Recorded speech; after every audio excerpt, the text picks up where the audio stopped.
I wanted to do a longer video, something big for my 50th episode, but who would have thought that doing a longer video would take more time? It's ridiculous. I used what few brain cells I had rattling around in my upstairs head pantry and I came up with this. I first got a PC back when I was around 13, so that would have made me 13 at the time. It was this big Hewlett-Packard thing. It had a whopping 16 megabyte of RAM, a floppy drive, a CD-ROM drive, and the newest operating system at the time, Windows 95. I fell in love with the thing instantly. Being 13, however, I didn't have a source of income. I was stuck with the software that came bundled with Windows 95 and a few games from the Hewlett-Packard discs. To be fair, one of those was CivNet, so that kept me quiet until I was about 22. But outside of that, I didn't have a whole lot of games to go with outside of birthdays and Christmas. Thank God then for Shareware. This wonderful, weird halfway house between a full game and a demo. Shareware was all the rage back in the 90s, and it meant that lazy kids who couldn't be bothered to legally get a job had something amazing to delve into. All of the greats were doing it. We had Doom, Duke Nukem, Blood, Quake, Jill of the Jungle. The general idea of Shareware was to split your game off into episodes, which were sets of levels, and give away the first full episode for free. Or sometimes they'd give you the game with certain features removed. Anyway, this usually resulted in a good third or even half of the game being given away, and it was a successful strategy for a lot of companies, specifically Apogee, id, and Epic Mega Games. It also resulted in a hell of a lot of kids who grew up in that period being absolute experts at the first episode of a game and then clueless on the latter episodes. To this day, I can pinpoint every single secret of Quake's first episode, and I'm not even sure I can remember what the other ones look like. Anyway, Shareware was such a popular gaming phenomenon that you could actually buy discs full of the stuff. Bizarre to think that people would willingly spend money on a ton of demos, but these were crazy days, and these Shareware titles were so full of content that it often seemed like an absolute bargain, even if you never registered any of them. So, here we are. This is the video. Today I'm going to be rummaging around in a CD called The Ultimate Shareware Games Collection Volume 1, released all the way back in 1995. I'm going to go through every game I can, although some simply refuse to run at all, thanks Windows. I'm going to stick them into an arbitrary ranked list based on my own opinion, so everyone has something to complain about at the end, because it wouldn't be a very good video if people didn't leave angry. There's a fair chunk of games here that I've never experienced before, and a fair few that I have, but bear in mind that these aren't going to be definitive reviews of the games, merely a walk down Shareware Boulevard, where all of your demos come to life. Anyway, play the intro.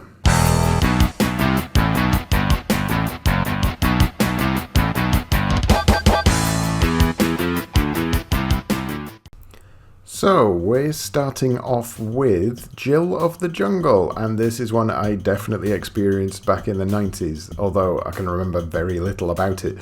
I certainly couldn't remember the absolutely bizarre sound effects that accompany everything you do. It sounds like Epic just raided a royalty-free sound library and attached noises to everything.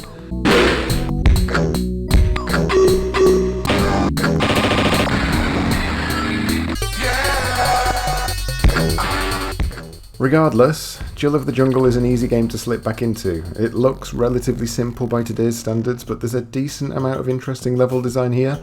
It puts it well above a lot of the other bare-bones platforming Shareware titles that infested these kind of bundles. It's full of secrets to find, the ability to transform into a bird thing, varied level types. In fact, holding on that point for a moment, that's probably one of the only things you can really hold against Jill of the Jungle. The cheap tile graphics can be forgiven easily enough, but the themes of each level are bizarre. It's not something I ever noticed as a kid, but looking at the game now, it's not exactly a cohesive whole. Still, it's all surprisingly good fun, even now, so I'm going to have to put Jill of the Jungle at the number 1 slot. Mainly because we haven't looked at any other games yet, so I guess technically it's also the worst. On to the next one. It's Epic Mega Games again, and this time it's Kilo Blaster, and oh Christ, oh Jesus space blasting Christ, this is awful. truly awful. You know what makes games like Space Invaders or Galaga so good? It's that ability to nail a shot or dodge a bullet with precision. It's about timing your movement and your trigger finger so you can nail every last one of the bastards. Instead of shooting where I was, you should have shot at where I was going to be. So what does Killer Blaster do wrong, exactly? Well, just look at it.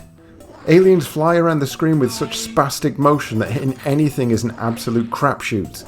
You have no indication of where enemies are going to go next. You just have to shoot your pissy little missile and hope for the best. You do get a special attack, but this is just as awkward. It's the same size as your standard bullet, but this one moves as you move. It doesn't help. The only time the game becomes remotely skill-based is when you pick up a weapon power-up. This gives you slightly more spread to your shot, but even then, dealing with the generic music, the static backgrounds, this is the kind of thing I'd have switched off within 5 minutes back in 1995. Playing it in 2019 is like tickling a corpse. No one is enjoying themselves. Unsurprisingly, Jill of the Jungle still holds up the #1 slot. Killer Blaster can go and finger blaster itself.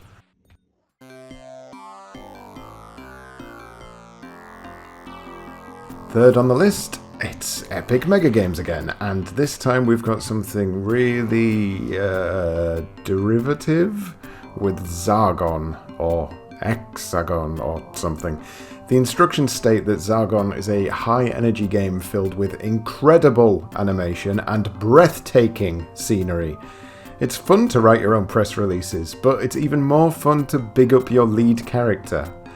Your goal is to guide the very cool and muscular Malvinius through dangerous lands filled with hazardous enemies. I mean, I wasn't interested before, but seeing as the lead character is very cool and muscular, you know what, I'm all in. I am balls deep, no homo. Who's that handsome guy? We get plunked into a world map and march our way to the first level where the spawning animation is clearly just taken wholesale from Jill of the Jungle, and then we piss into the sky. No, seriously, we piss into the sky. What else can I even call this? He doesn't appear to have a weapon. The laser blast comes directly out of his crotch. The only other thing I can think of is that he has a gun in his pants and his very cool and muscular penis is pulling the trigger. What else is going on here exactly? Anyway, Malvinius jumps around the landscape, picking up fruit and pissing on aliens. While the graphics certainly have Jill of the Jungle beat, the game itself just feels far too similar and with less interesting level design. There's also this annoying thing where if you want to duck and shoot, the laser will constantly follow whichever direction you're pressing. So if you want to shoot something slightly lower than you have to duck and shoot and then stand up so the laser blast doesn't go down too far.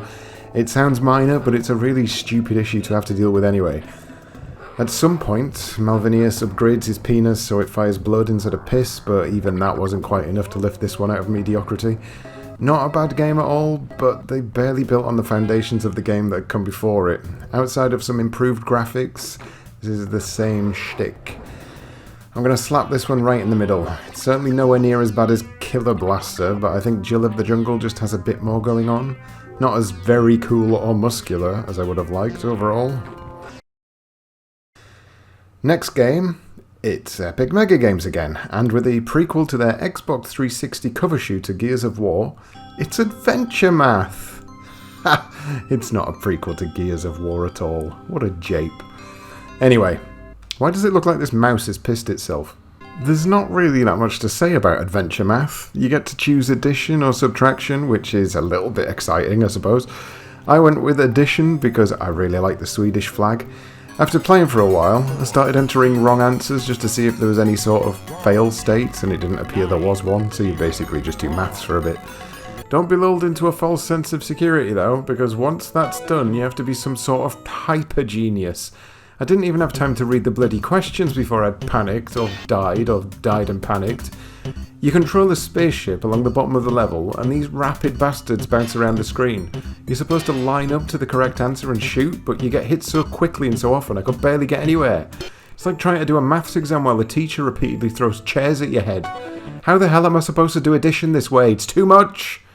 Okay, Adventure Math, I'm still putting you above Killer Blaster, even if you're not really a game. At least Adventure Math sort of does what it's supposed to do. Next, we have Ancient 1 Death Watch. It tells you something about the developer's confidence when it adds a 1 to the title of the game. Don't get too cocky. Here's the title screen, and Christ, look at that magnificent pair of eyes. She's got the dead-eyed, listless stare of a woman who just realised her parents hadn't taken the dog to the farm 5 years ago. It's all come flooding back to her. Anyway, I've never even heard of this one before. Let's just have a look at the story. You have never felt the need to recall the memories of your youth. The dreams that have haunted you these last nights act as a reminder of where you came from and what you have seen. Playing in the fields or amongst the strangers, playing the role of a wild adventurer, blah blah blah, and you'd get exceedingly fast, blah blah blah. This goes on for a long-ass time. Something about a fairy and now evil things have happened. Into the game proper, and it's one of these 3D dungeon crawlers. There were a ton of these back in the day, and as such you also had a big stash of imitators to go along with them.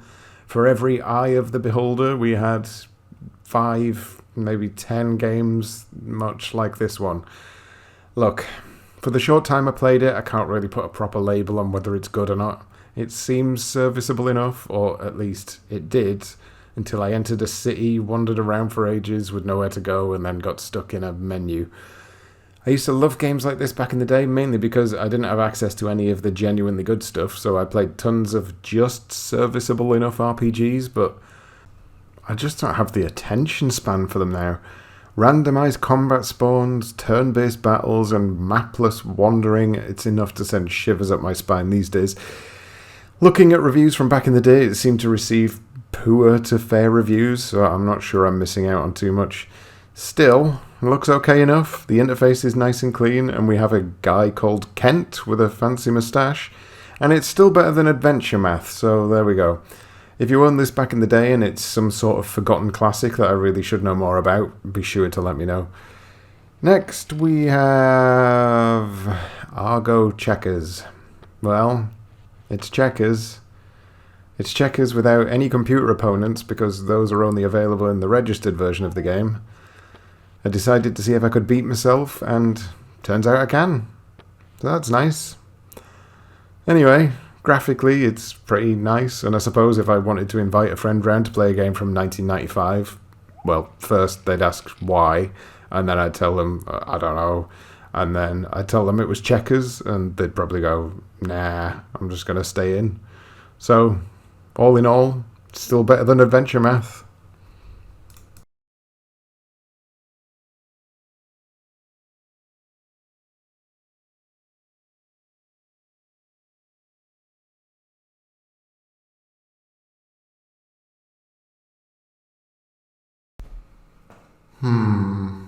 I've said anyway 7 times so far.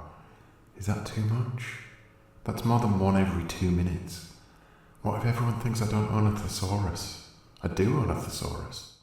Anyway, next up, it's Monster Bash ! Featuring Johnny Dash, and yikes, that's a face only a mother could love. Monster Bash is, you guessed it, another platform game, but this one stands out from the crowd a little more than the usual. Firstly, it's uncharacteristically gory for a game about a kid rescuing pets. It's a bit like Dennis the Menace crossed with the Evil Dead. I mean, even the extra lives appear to be an effigy of the lead character hanging from the gallows.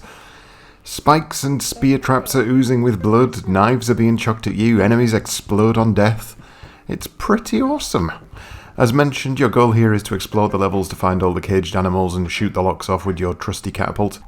There's no turning your back on your duty either. If you miss a single animal, the game won't let you move on to the next level, which leads me to my only real complaint of the game. If you do miss an animal, good luck finding where it is without a lot of backtracking. There's no real indication as to where anything is, so you're going to need to do a whole lot of searching. Outside of that, though, animation's good, music is typical Halloween fare but unobtrusive, level design's a little anarchic but serviceable, and it's genuinely decent fun. I enjoyed this one slightly more than Jill of the Jungle overall. The game is probably on a par in terms of fun, but I've got to give it to this game overall just for being a more cohesive design. The Halloween theme is consistent and the sound design actually makes sense. To the top you go, Monster Bash. Who's next? Bricks. That's a name that incites the spirit of imagination, isn't it?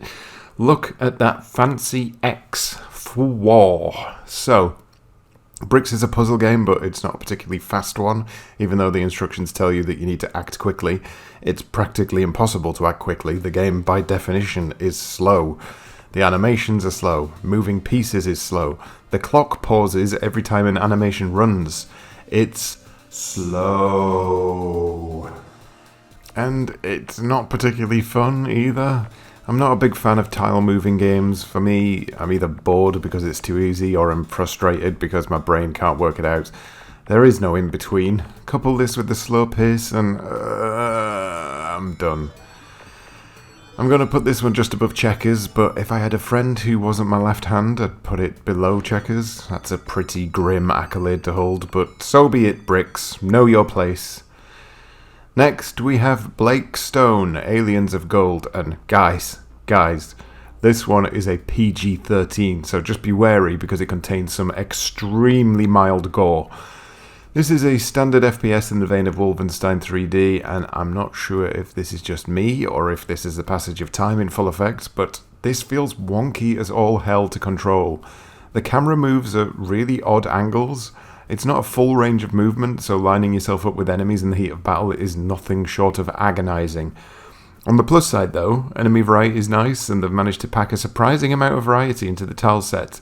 The UI is relatively unintrusive for a game of this age, and here's the thing. This was Apogee's follow-up to Wolfenstein 3D. This was their next big hitter, and it came out a week before Doom. That's some shit luck right there. Doom goes on to be one of the most well-known franchises in the gaming sphere, and Blake Stone is, well, Blake Stone. It's a heritage piece. Its heart was in the right place, and if you've nostalgia for it, I bet you'd slip right back into the gunner's seat, but for me, the control method just doesn't agree with me. In the grand scheme of things, as funky as the controls feel, I could likely get used to them with a bit more time. This is still well up there on the list. It's going in just underneath Monster Bash. It is done. Stop complaining. Up next is the Catacomb Abyss. Ooh, spooky. Bear in mind, though, that you need at least 590k of free memory to play, so you'll likely need a fairly recent model of calculator. Sticking around with Wolfenstein's legacy, this game was loosely based on the same engine, but in comparison to Blake Stone, it controls so much smoother. It doesn't feel half as rigid or difficult to aim, although turning is a tad slow for my liking. You're tasked with wandering around, shooting zombies in the face and doing the usual 90s FPS task, finding coloured keys to open coloured doors. I ended up meandering around for a good while before realising that the status bar changes depending on which area you're in, and when you're near a wall that can be blasted away, it'll specifically tell you. There are a lot of hidden passages. The graphics were built for EGA, and as such it's all a bit blue, pink and samey, but there's quite a lot to like about Catacomb Abyss, and this ended up being the game I played the most so far. Combat is fun and snappy, finding secret routes while zombies sneak up on you is genuinely engaging. Playing as a mage who casts spells rather than a buff dude who shoots guns is a little different to the norm, and overall, this has stood the test of time fairly well. Straight to the top with this one. Designed by 3D Realms and Apogee, it's Crystal Caves next, and I'm not going to stick around on this one too much, mainly because I played it a hell of a lot as a kid and it's almost exactly as I remembered it. It's a game that has a ton of fans, but it never really stuck out to me when compared to stuff like Duke Nukem. It's a collectathon that requires nothing less than perfection if you hope to get through its levels, and it does what it does perfectly well.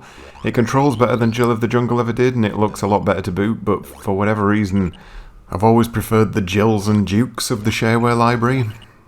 There's not much more to say on this one. It's fine, it's serviceable, it's better than Zargon. Up next, it's Chinese Checkers. Well, what can I say? One positive is that it is a very generous Shareware version of the game. The only thing you get with a registered version is the ability to save and restore a game, undo a previous move, and you get some sounds. Literally everything else is unlocked for you. That means you can play against the computer, up to 5 of the bastards. I'm not a huge fan of Chinese checkers, but you know what? I can't deny that this is what it is and it does what it does. And the Shareware version is incredibly generous. It goes in above checkers, I reckon that's fair. Up next, it's the exciting adventures of 3D Corncob. This is a game that, in my eyes, looked like real life itself had birthed onto my monitor back in the day, but yeah, nowadays not so much. It's a 3D flight combat simulator, and your job is to fly around shooting 7 shades of shit out of the enemy. It runs surprisingly well for a title of this age, and there's no denying that, as simple as it looks, the tech behind the game was super impressive. You have a reverse view, a control panel, tons of aliens walking around and shooting, and pew pew pew pew. It still holds up alright, it plays well enough, it looks about as good as you'd expect for a game of this era, and it's a game that really tried to be something different to the usual shit that developers often farted out. I'm sticking this just above Blake Stone, you see if I don't. That leads us to the last game of part 1, and what could it be? Oh, I sure hope it's a good one. Fuck, it's Scunny. Scunny was the B-series to end all B-series, a mascot platformer that made Jazz Jackrabbit look like God's golden nipples. Scunny was bad back in the day, but what would it be like now? Well, let's take a look. Okay, first off, this doesn't appear to be a typical Scunny game. Those were platformers, but here we have our gross-looking titular character, but the game is called Desert Raid. And the world map looks very uncharacteristically somber. Right, okay, so it's Scunny in name only, basically, and Jesus Christ, talk about precision. You're piloting this shitty little biplane and your bullets are pixel-sized. You move slower than a dog in a tar pit, and the enemies home in on you consistently. This is quite literally unplayable. And I suspect they stuck the Scunny name on this to try and get some sort of star power attraction. Scunny just sits there, staring at you like a newsreader staring at a teleprompter in a foreign language.